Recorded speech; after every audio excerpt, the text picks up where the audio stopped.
The Art of War by Sun Tzu, translated by Lionel Giles.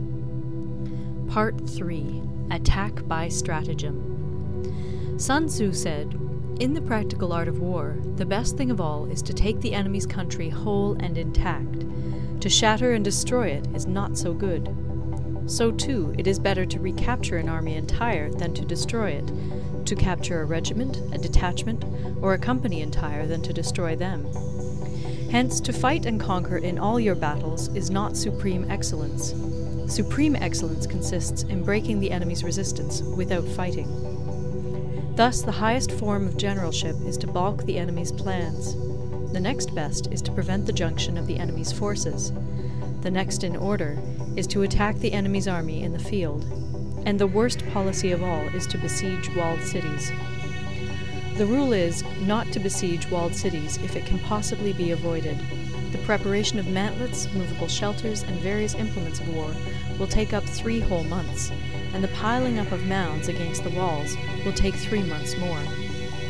The general, unable to control his irritation, will launch his men to the assault like swarming ants, with the result that 1/3 of his men are slain, while the town still remains untaken.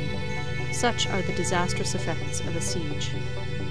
Therefore the skillful leader subdues the enemy's troops without any fighting. He captures their cities without laying siege to them. He overthrows their kingdom without lengthy operations in the field. With his forces intact, he will dispute the mastery of the empire, and thus, without losing a man, his triumph will be complete. This is the method of attacking by stratagem.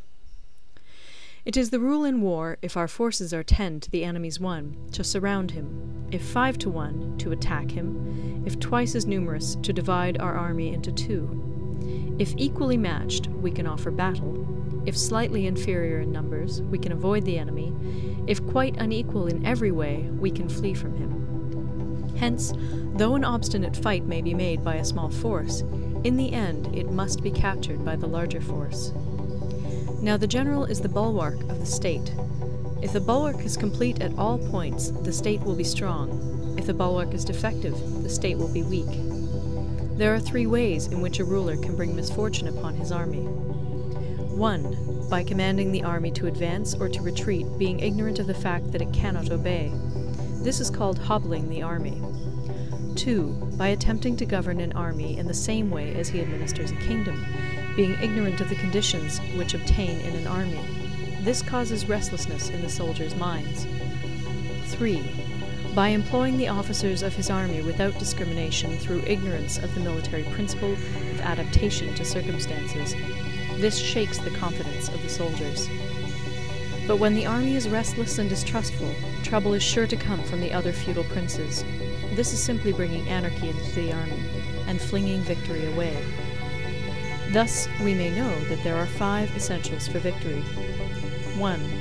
He will win who knows when to fight and when not to fight. 2.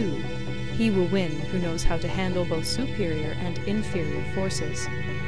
3. He will win whose army is animated by the same spirit throughout all its ranks. 4. He will win who, prepared himself, waits to take the enemy unprepared. 5.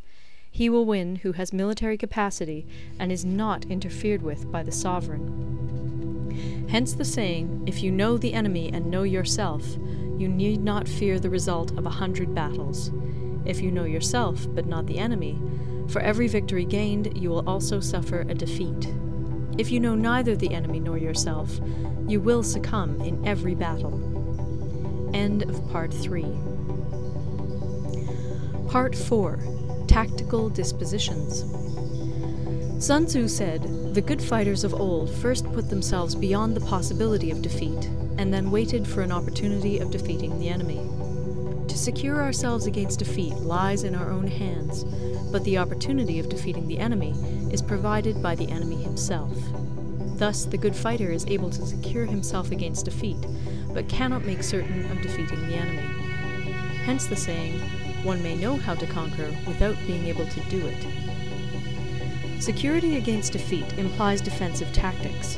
Ability to defeat the enemy means taking the offensive. Standing on the defensive indicates insufficient strength. Attacking, a superabundance of strength. The general who is skilled in defense hides in the most secret recesses of the earth. He who is skilled in attack flashes forth from the topmost heights of heaven. Thus, on the one hand, we have ability to protect ourselves, on the other, a victory that is complete. To see victory only when it is within the ken of the common herd is not the acme of excellence. Neither is it the acme of excellence if you fight and conquer, and the whole empire says, "Well done!" To lift an autumn hair is no sign of great strength.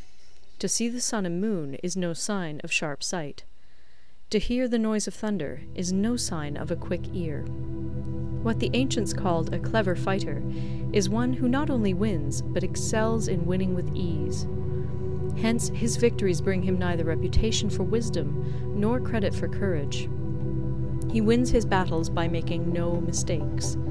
Making no mistakes is what establishes the certainty of victory, for it means conquering an enemy that is already defeated. Hence the skillful fighter puts himself into a position which makes defeat impossible, and does not miss the moment for defeating the enemy. Thus it is that in war the victorious strategist only seeks battle after the victory has been won, whereas he who is destined to defeat first fights and afterwards looks for victory. The consummate leader cultivates the moral law and strictly adheres to method and discipline. Thus it is in his power to control success.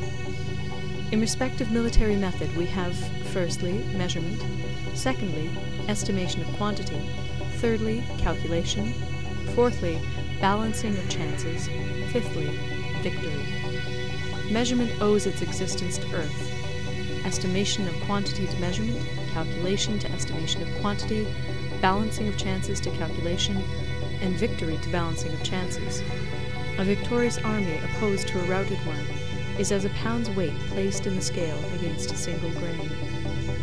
The onrush of a conquering force is like the bursting of pent-up waters into a chasm 1,000 fathoms deep.